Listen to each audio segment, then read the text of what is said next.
Okay, hi everyone. So today let's discuss this interesting problem. So it says a projectile is fired with a speed u at an angle theta above a horizontal field. The coefficient of restitution of the collision between the projectile and the field is a. How far from the starting point does the projectile makes its second collision with the field? Fine. So देखो इस तरह से हमारे पास एक projectile है जिसे हम fire करते हैं किसी एंगल थीटा पे with the horizontal with an initial speed you. Now ये जो पार्टिकल है ये एक प्रोजेक्टाइल पाथ में मूव करेगा और ग्राउंड को हिट करेगा. नाउ यहाँ पे कोफिशिएंट ऑफ रेस्टिट्यूशन दे रखा है. इट मीन्स ये जो पार्टिकल है फिर से बाउंस करेगा किसी different angle let's say theta 1 पे विद अ डिफरेंट स्पीड मान लिया u1. अगेन एक प्रोजेक्टाइल पाथ फॉलो करेगा, अगेन ग्राउंड को हिट करेगा, again same coefficient of restitution. It means ये जो पार्टिकल है फिर से बाउंस करेगा किसी different angle let's say theta 2 पे with a different speed u2. Again projectile path में मूव करेगा, फिर से ग्राउंड को हिट करेगा, फिर से same coefficient of restitution. It means फिर से बाउंस करेगा किसी different angle theta 3 with a different speed u3. सो इस तरह से ये जो साइकिल है ये चलता रहेगा. हमें क्या बताना है, स्टार्टिंग पॉइंट से लेकर के जो सेकंड कोलिजन हो रहा है इनके बीच में कितना डिस्टेंस है.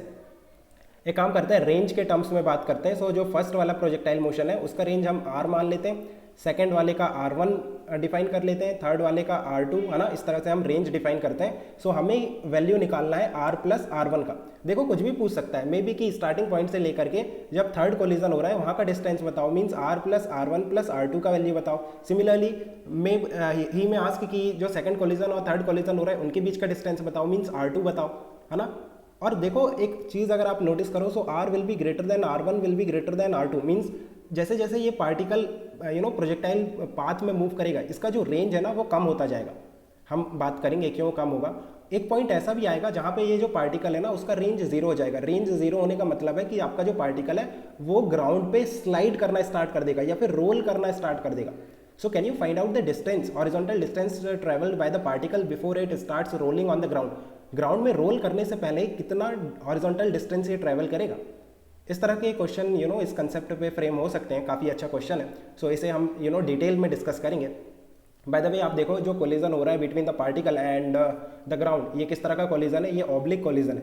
ऑब्लिक कोलिजन क्यों है, बिकॉज आपका जो पार्टिकल है ग्राउंड को किसी एंगल पे आके हिट करेगा. अगर हेड ऑन कोलिजन की अगर हम बात करें तो वहाँ पे क्या होता है, पार्टिकल ग्राउंड को परपेंडिकुलरली हिट करता है, किसी एंगल पे हिट करेगा तो ऑब्लिक कोलिजन ना. ऑब्लिक कोलिजन की थ्योरी अगर आपको अच्छे से आती है देन ये प्रॉब्लम काफ़ी सिंपल है आपके लिए. बट अगर आपको नहीं आती then I am telling you 2-3 points, है ना, जिससे आप ऑब्लिक कोलिजन के सारे क्वेश्चन कर सकते हो, सारे क्वेश्चन को डील कर सकते हो. अगर आपको जो मैं 2-3 पॉइंट्स शेयर करूँगा वो आपको पता है तो फाइन. सो देखो ऑब्लिक कोलिजन जब भी होता है ना दो पार्टिकल के बीच में, सो हमें मोशन को स्टडी करने के लिए जो दो पार्टिकल्स हैं उनके मोशन को स्टडी करने के लिए दो परपेंडिकुलर डायरेक्शन चाहिए होती है. अब हम रैंडमली परपेंडिकुलर डायरेक्शन चूज नहीं करते. फॉर एग्जांपल आप देखो जब सर्कुलर मोशन की हम बात करते हैं, सो सर्कुलर मोशन में हम दो परपेंडिकुलर डायरेक्शन डिफाइन करते हैं, एक रेडियल डायरेक्शन और दूसरा टेंजेंशियल डायरेक्शन. अब ये दो परपेंडिकुलर डायरेक्शन हमने क्यों चूज की, बिकॉज हमें पता है कि जो रेडियल डायरेक्शन है वहाँ पे जो पार्टिकल है उसका एक्सेलरेशन कितना होगा, v²/r. सिमिलरली टेंजेंशियल डायरेक्शन में जो एक्सेलरेशन होगा पार्टिकल का that will B dv/dt, right.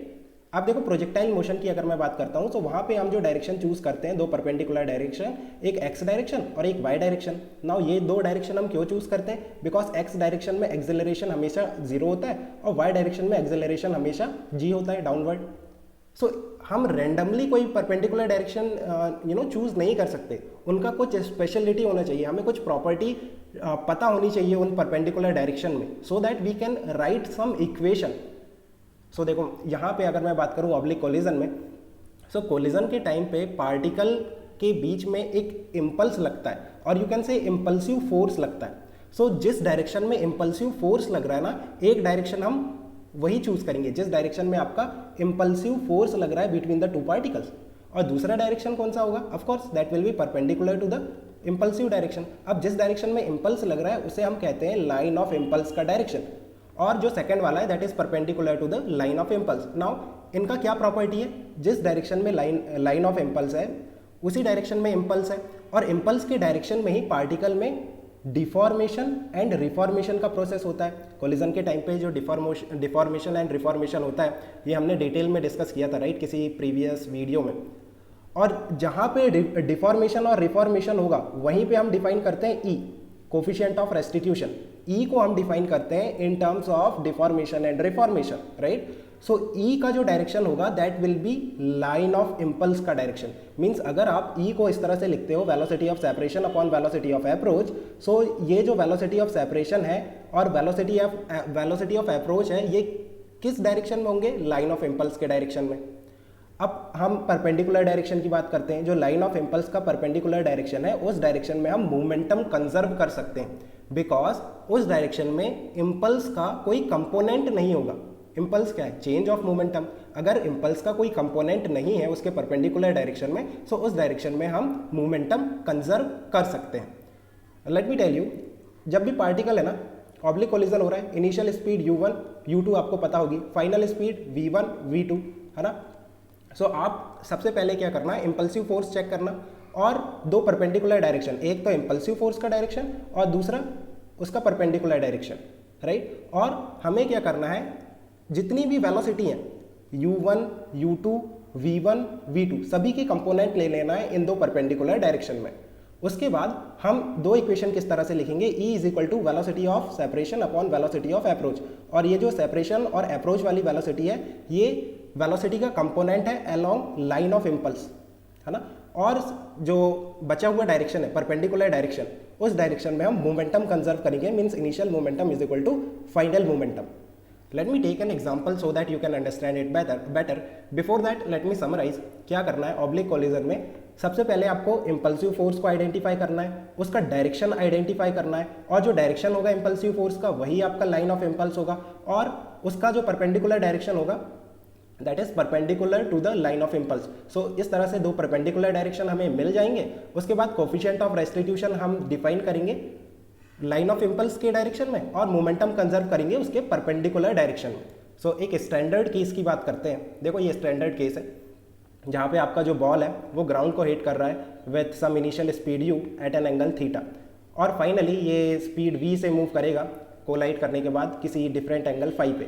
सो हमें क्या निकालना है, v और फाई निकालना है। हमें क्या पता है, u और थीटा हमें पता है। सो सबसे पहले क्या करना है, ऑब्लिक कोलिजन है, सो सबसे पहले हमें चेक करना है कि what is the impulsive force. Impulsive force कौन सा होगा, नॉर्मल रिएक्शन लगेगा बॉल पे ऊपर की तरफ और ग्राउंड पे नीचे की तरफ। This will be an impulsive force during the collision. So हम डायरेक्शन डिफाइन कर लेते हैं। एक डायरेक्शन होगा, let me use a different colour now, एक डायरेक्शन होगा लाइन ऑफ इम्पल्स का डायरेक्शन जो कि इम्पल्सिव फोर्स के डायरेक्शन में है, और दूसरा डायरेक्शन इसके परपेंडिकुलर डायरेक्शन। ये दो परपेंडिकुलर डायरेक्शन आ गए। इसके बाद क्या करना है, वेलोसिटी की कंपोनेंट लेना है। u के कंपोनेंट ले लो, u का कॉस थीटा, और नीचे की तरफ होगा u का साइन थीटा। सिमिलरली v के कंपोनेंट ले लेते हैं, v का कॉस फाई, और ऊपर की तरफ होगा v का साइन फाई। अब क्या करना है, लाइन ऑफ इम्पल्स के डायरेक्शन में E डिफाइन करना है। E will be velocity of separation, velocity of separation will be v का साइन फाई।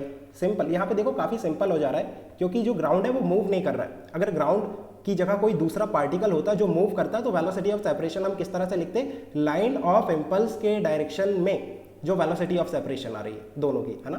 कंपोनेंट लेने के बाद वेलोसिटी ऑफ सेपरेशन हम डिफाइन करते हैं, राइट, लाइन ऑफ इम्पल्स के डायरेक्शन में upon velocity of approach that is u का साइन थीटा। सिंपल। अब क्या करना है, जो परपेंडिकुलर डायरेक्शन है लाइन ऑफ इम्पल्स का, उस डायरेक्शन में मोमेंटम कंजर्व करना है। अब यहाँ पे देखो ग्राउंड तो हमेशा रेस्ट में है ना, सो जो बॉल है उसका मोमेंटम हॉरिजॉन्टल डायरेक्शन में चेंज नहीं होगा। हॉरिजॉन्टल डायरेक्शन मैं कह रहा हूँ perpendicular to the direction of impulse, है ना।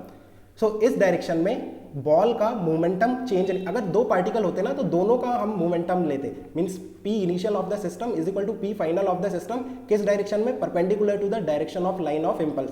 But for the time being हमारे पास सिर्फ एक ही बॉल है जो कि मूव कर रही है, ग्राउंड तो मूव नहीं कर रहा। इट मीन्स बॉल का मोमेंटम कंजर्व होगा इस डायरेक्शन में। नाउ बॉल का मास तो सेम है, बॉल का मास सेम है, इट मीन्स बॉल की जो स्पीड है वो चेंज नहीं होना चाहिए। देखो हॉरिजॉन्टल डायरेक्शन में आप क्या लिखोगे, बॉल का momentum that is m into you x. Now ये कांस्टेंट है, ये जो मोमेंटम है ये कांस्टेंट है, मास तो खुद कांस्टेंट है, इसका मतलब जो स्पीड है वो भी कांस्टेंट होगी। सो इसका मतलब कोलिजन के बाद आपकी जो बॉल है उसकी जो इस डायरेक्शन में x डायरेक्शन में स्पीड आएगी वो आएगी u का cos theta, right. So let me tell you what has happened. यहाँ पे देखो बॉल इनिशियली इस तरह से मूव कर रही थी ग्राउंड की तरफ किसी एंगल थीटा पे with initial speed u। Now collision के बाद हमें क्या पता है कि जो बॉल है उसकी जो फाइनल वेलोसिटी होगी उसके कंपोनेंट हमें पता है, लाइक इनिशियल इनिशियली बॉल के जो कंपोनेंट थे इस डायरेक्शन में u cos थीटा था और इस डायरेक्शन में u sin थीटा था। सो वेलोसिटी फाइनल वेलोसिटी के जो कंपोनेंट होंगे वो किस तरह से होंगे कि हॉरिजॉन्टल डायरेक्शन में u cos थीटा ही रहेगा और वर्टिकल डायरेक्शन में चेंज हो जाएगा u sin थीटा और ये मल्टीप्लाई हो जाएगा e से। अब e से क्यों मल्टीप्लाई हुआ आप देखो, यहाँ पे देखो v का साइन फाई, यही था वर्टिकल डायरेक्शन में कंपोनेंट v का साइन फाई, राइट। और v का साइन फाई क्या होगा, u sin थीटा इंटू ई। यहाँ देखो u sin थीटा को इस तरफ ले जाओ और e से मल्टीप्लाई हो गया। सो जो वर्टिकल डायरेक्शन का कंपोनेंट है वो e से मल्टीप्लाई हो गया और हॉरिजॉन्टल डायरेक्शन का कंपोनेंट सेम रहा, राइट। सो इस तरह से हम कह सकते हैं कि हमें क्या पता है, कंपोनेंट्स पता है। सो अगर हमें कंपोनेंट्स पता है तो क्या हम वेलोसिटी निकाल सकते हैं, v निकाल सकते हैं, ऑफकोर्स निकाल सकते हैं। v कैसे निकालोगे, under root of u square e square sine square theta plus u square cos square theta, right. और क्या आप फाई निकाल सकते हो, कितना एंगल पे ये मूव कर रहे हैं, फाई कैसे निकालोगे, टेन फाई निकाल लो। Tan phi will be u sine theta into e divided by u का cos theta, what is this, e का टेन थीटा, राइट। सो अगर आपको टेन फाई पता है तो you can find out the value of phi, right, tan inverse लेके। तो आप इस तरह से कर सकते हो। अब देखो हम क्वेश्चन पे चलते हैं। क्वेश्चन पे अब ये प्रॉब्लम आपके लिए काफ़ी सिंपल है। जैसे देखो जो फर्स्ट वाला प्रोजेक्टाइल मोशन था, आपने u वेलोसिटी से फेंका था और इस तरह से पार्टिकल प्रोजेक्टाइल पाथ में मूव किया, किसी एंगल थीटा पे फेंका था हॉरिजॉन्टल से, और पार्टिकल अब ग्राउंड को कोलाइड करेगा, ग्राउंड को हिट करेगा। सो ग्राउंड को कितने एंगल पे हिट करेगा, देखो ये जो प्रोजेक्टाइल मोशन होता है ये सिमेट्रिक होता है। सो अगर आपने थीटा पे फेंका है तो थीटा पे ही हिट करेगा और सेम स्पीड से हिट करेगा u से। सो अगर मैं कंपोनेंट की बात करूँ तो इस डायरेक्शन में u cos थीटा है और नीचे के डायरेक्शन में क्या है, u का sin थीटा। नाउ बाउंस किस तरह से करेगा, अगर यहाँ पे कोफिशिएंट ऑफ रेस्टिट्यूशन ई है, सो इस तरह से बाउंस करेगा कि हॉरिजॉन्टल डायरेक्शन में जो कंपोनेंट है वो चेंज नहीं हुआ और वर्टिकल डायरेक्शन में u sin थीटा का ई टाइम्स हो गया, राइट। और इस तरह से हमारे पास क्या आ गया, थीटा 1 और u1 और थीटा 1 हम निकाल सकते हैं ना। u1 कितना होगा, under root of u square cos square theta plus u square sine square theta into e square, है ना। मीन्स इसका ये इसका स्क्वायर प्लस इसका स्क्वायर, x कंपोनेंट का स्क्वायर और y कंपोनेंट का स्क्वायर और उसका root, so that is v1। और थीटा 1 कैसे निकालोगे, tan ऑफ थीटा 1 निकाल लो। tan ऑफ थीटा 1 किस तरह से निकालोगे, u sin theta into e divided by u का cos थीटा, सो सेम आएगा, e का tan थीटा आ रहा है ना, फाइन। अब ये प्रोजेक्टाइल पाथ फॉलो होगा फिर से, और फिर से जो पार्टिकल है वो ग्राउंड को हिट करेगा और सेम वेलोसिटी से हिट करेगा जितने से प्रोजेक्ट हुआ है। सो आप थर्ड वाला केस देखो, जब थर्ड वाला प्रोजेक्टाइल मोशन स्टार्ट होगा ना, सो हॉरिजॉन्टल डायरेक्शन में u cos थीटा ही होगा और वर्टिकल डायरेक्शन में अगेन e से मल्टीप्लाई हो जाएगा, u sin theta into e square. इस तरह से थर्ड वाला प्रोजेक्टाइल मोशन स्टार्ट होगा और यहाँ पे थीटा 2 और u2 और थीटा 2 हम अगेन निकाल सकते हैं, है ना। अगर हमें कंपोनेंट पता है तो वेलोसिटी और फिर एंगल भी निकाल सकते हैं हॉरिजॉन्टल के साथ। So I think it's clear, fine. हमें क्या करना है, r और r1 का वैल्यू निकालना है, एक्चुअली r प्लस r1 निकालना है। सो r तो सिंपल होगा, range that is you square sine 2 theta divided bye g। Now r1 किस तरह से निकालोगे, देखो r1 के लिए हम रेंज को कुछ इस तरह से भी लिख सकते हैं ना। प्रोजेक्टाइल मोशन में जो हॉरिजॉन्टल कंपोनेंट होता है वेलोसिटी का वो तो कांस्टेंट होता है और इसे आप मल्टीप्लाई करते हो टाइम ऑफ फ्लाइट से, तो इस तरह से भी रेंज निकाल सकते हो। अगर किसी प्रोजेक्टाइल मोशन का आपको रेंज निकालना है, सो हॉरिजॉन्टल कंपोनेंट ऑफ वेलोसिटी को मल्टीप्लाई कर दो टाइम ऑफ फ्लाइट से, और टाइम ऑफ फ्लाइट क्या होता है, 2uy अपॉन ay, और इसे हम ux से मल्टीप्लाई कर देते हैं। So this is the range. Range का ये फॉर्मूला भी काफ़ी फेमस है, that is 2ux uy upon ay, right. अब ux और uy क्या है, देखो जब आपने projectile motion means projectile particle को फेंका था किसी एंगल थीटा पे, तो जो हॉरिजॉन्टल डायरेक्शन में कंपोनेंट था वो ux है और वर्टिकल डायरेक्शन में जो कंपोनेंट है वो uy है, और ay क्या है, ay तो g है, मीन्स वर्टिकल डायरेक्शन में जो आपका एक्सेलरेशन है दैट इज g, राइट। सो आप देखो यहाँ पे जो प्रोजेक्टाइल मोशन हो रहा है ना, वहाँ पर ux सारे प्रोजेक्टाइल मोशन के लिए सेम है। जितने भी प्रोजेक्टाइल मोशन होंगे यहाँ पर उनके लिए ux चेंज नहीं होगा, that will B same, u cos theta, है ना, u cos थीटा सभी प्रोजेक्टाइल मोशन के लिए सेम होंगे। ay भी सेम होगा, दैट इज g। 2 तो कांस्टेंट है, क्या चेंज होगा, uy चेंज होगा। और किस तरह से चेंज हो रहा है कि जो नेक्स्ट प्रोजेक्टाइल मोशन हो रहा है उसके लिए यू वाई ई से मल्टीप्लाई हो जा रहा है। आप देखो इनिशियली अगर मैं बात करूं फर्स्ट वाले प्रोजेक्टाइल की, सो यहाँ पे यू कॉस थीटा था और वर्टिकल डायरेक्शन में यू साइन थीटा था, बट उसका वाला जो नेक्स्ट वाला प्रोजेक्टाइल मोशन है उसके लिए जो वर्टिकल कंपोनेंट है वो ई से मल्टीप्लाई हो गया। सिमिलरली उसके बाद वाला जो प्रोजेक्टाइल मोशन है उसमें भी वाई कंपोनेंट अगेन फिर से ई से मल्टीप्लाई हो गया। सो नेक्स्ट वाला जो प्रोजेक्टाइल मोशन है उसके लिए जो वर्टिकल कंपोनेंट है उसे आपको ई से मल्टीप्लाई करते जाना है। सो रेंज भी ई से मल्टीप्लाई होगी। आप देखो अगर हम यू वाई को ई से मल्टीप्लाई करते जाएंगे सो जो रेंज है वो भी ई से मल्टीप्लाई हो जाएगी, बिकॉज बाकी के सारे टर्म्स कांस्टेंट है। अगर मैं यू वाई को ई से मल्टीप्लाई करता हूं तो रेंज भी ई से मल्टीप्लाई हो जाएगी, राइट। सो आप देखो कि R1 is nothing but e times of R, है ना। जो नेक्स्ट वाला प्रोजेक्टाइल मोशन है उसकी जो रेंज होगी वो पहले वाले प्रोजेक्टाइल मोशन की रेंज की ई टाइम्स होगी। जैसे R2 क्या होगा, R2 will be e times of R1, but R1 तो खुद ई टाइम्स ऑफ R है, so e into e times of R that is e square of R, R2 हो गया। इस तरह से R3 निकालोगे, R3 will be e times of R2 और R2 क्या है e square into R, so ये हो गया E cube of R। R4 क्या होगा ई पावर 4 ऑफ R, है ना। इस तरह से हम कर सकते हैं। सो देखो अब काफ़ी सिंपल हो गया, आप जो पूछा है निकाल सकते हो, राइट, इजीली। R का वैल्यू आपको पता है ये, और आपको निकालना था R1 प्लस ई निकालना है, 1 प्लस ई निकालना है ना, मीन्स R प्लस R1। सो R1 को आप RE लिख दो, सो R कॉमन आ गया और 1 प्लस ई, और R का वैल्यू ये है, उठा के पुट कर दो, सो सिंपली, राइट। अब हम बात करते हैं कि क्या कोई और मेथड है इसे करने का। देखो एक मेथड और है, अगर आप R1 को इस तरह से नहीं निकालना चाहते, आप चाहते हो कि मैं R1 को उसी तरह से निकालूँ, R1 को आप इसी तरह से निकालना चाहते हो कि u square sine 2 theta by g, ये फॉर्मूला है। सो यहाँ पे θ1 और u1 से हमने प्रोजेक्ट किया था R1 के लिए, राइट। सो यहाँ पे जो रेंज का फॉर्मूला हो जाएगा वो u1 square into sine of 2 θ1 divided by g. अब यहाँ पे u1 और θ1 हमें नहीं पता है, हमें क्या पता है, u और θ पता है। सो u और θ के टर्म्स में हमें u1 और θ1 को पुट करना पड़ेगा।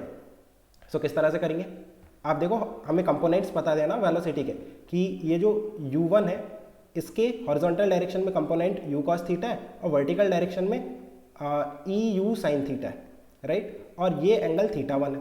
सो u1 निकाल लो, u1 सिंपल कैसे निकालोगे, u square e square sine square theta plus u square into cos square theta, right, और tan θ1 निकाल लो, tan θ1 will be simply e times of tan theta, means e u sine theta divided by u cos theta. So u cancel हो जाएगा, ई tan theta आ जाएगा।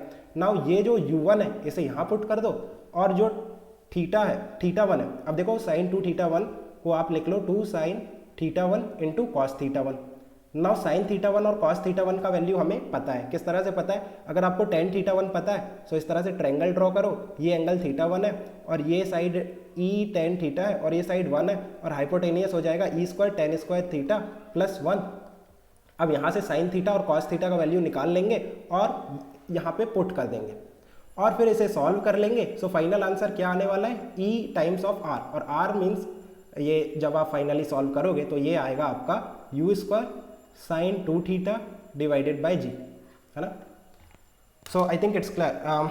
एक चीज़ और जो मैं शायद भूल रहा हूँ कि कितना हॉरिजॉन्टल डिस्टेंस होगा बॉल का before it starts rolling on the ground. Roll करने से पहले ये कितना हॉरिजॉन्टल डिस्टेंस ट्रैवल करेगी, so that will be nothing but r plus R1 plus R2, जितने r हो रहे हैं ना, इस तरह से प्रोजेक्टाइल मोशन हो रहा है, ये r है, फिर ये R1 है, ये R2 है, R3 है, R4 है, राइट, इस तरह से हो रहा है। सो सारे r का sum that is the horizontal distance travelled by the ball before it starts rolling, या फिर स्लाइड करने के पहले कितना रेंज कवर हुआ।